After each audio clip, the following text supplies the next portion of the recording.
আজ বাচ্চাদের হলিডে, আজ ওদের আনন্দের দিন। নমস্কার, কেমন আছেন সবাই? আমি প্রীতি চলে এসেছি একটা মিনি ব্লগ নিয়ে। আজ আমাদের ফার্স্ট ট্রেন ধরার আছে, তাই রাত 3টের সময় উঠে রেডি হয়ে একেবারে ক্যানিং ট্রেনে এসে বসে ভিডিও স্টার্ট করলাম। তার আগের ভিডিওগুলো করা সম্ভব হয়নি, কারণ ভীষণ তাড়া ছিল। ক্যানিং ট্রেনে এত রিল্যাক্সে আসা মানে স্বপ্নের মতো। শিয়ালদা নেমে আবার ডানকুনি লোকাল ধরে নিলাম। আমরা 3টে ফ্যামিলি আছি, মেজদার ফ্যামিলি, ছোট ভাইয়ের ফ্যামিলি আর আমার ফ্যামিলি। যেখানে যাই আমাদের টিফিনের দায়িত্ব থাকে মেজ বৌদির উপরে। আজ মেজ বৌদি বানিয়ে এনেছে রুটি আর আলু ভাজা।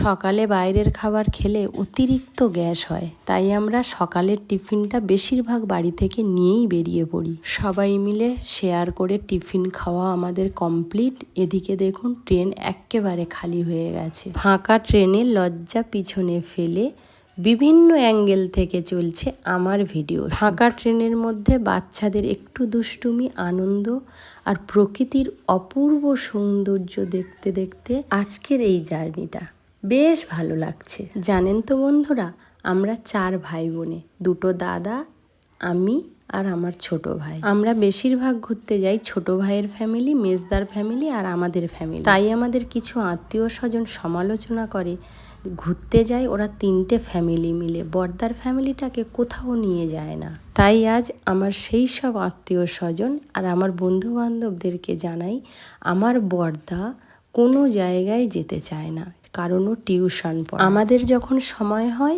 ওর তখন সময় হয় না, আর ওর যখন সময় হয় আমাদের তখন সময় হয় না। যাই হোক, আজ সব কিছু ক্লিয়ার করে দিলাম।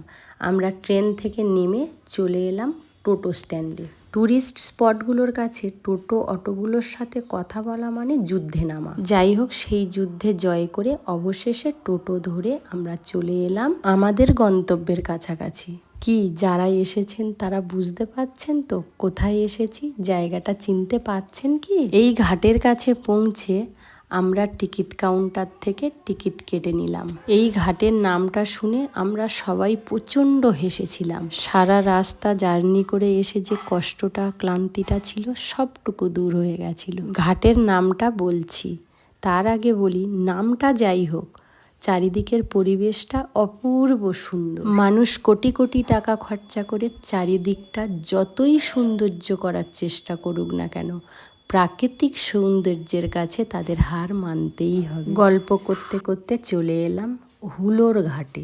হ্যাঁ, যে নামটা শুনে আমরা সবাই প্রচণ্ড হেসেছিলাম, সেই ঘাটটার নাম হলো হুলোর ঘাট। কপালটা খুব খারাপ, যেই এসে দাঁড়িয়েছি ঘাটে সাথে সাথে বোটটা ছেড়ে চলে গেল। আমরা কোথায় যাচ্ছি পরবর্তী ভিডিওতে সব জানিয়ে দেব।